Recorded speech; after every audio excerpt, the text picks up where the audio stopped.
Okay, good morning, good afternoon, good evening, everybody. I'm Robert, and I'll be walking you guys through the observer design pattern. So, what is this pattern? Well, it basically has two things. We have the observer on the right, represented by a circle. So that would be the observer. And on the left here, we have the observable. So that would be the subject that is getting observed by the observer. And they're both represented by circles in our diagram. So before we dive in too quickly with the software engineering example, I want you guys to think carefully about a real life case where we have this observable and observer relationship. I want you guys to think about bird watching. You know, when you go bird watching with your friends, you basically go hiding in a bush and sit still for, hours at a time. You're wearing full camo, being sneaky, so that bird in the distance doesn't see you and get spooked and fly away. So let's say every 30 seconds, with your binoculars, you take a look into that binocular to see if that bird is still there. So in this case, you would be the observer, and the observable would be the bird. So let me draw a bird real quick. That's my attempt at a bird. Use your imagination. So what you are doing essentially, every 30 seconds, you are checking in with the bird. And at the 1 minute mark, you're checking in with the bird again, and so on, right? And I want you guys to pay attention to the direction of the arrows, to how this relationship works.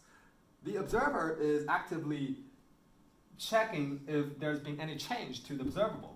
Now, if we generalize this, so let me rub out the bird and my poor attempt at the binocular here. If we generalize this, can we just take this pattern and apply it in software engineering and call this a observer pattern?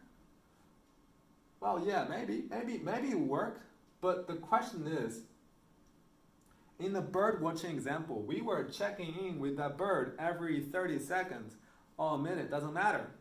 But how often should we check in with our observable?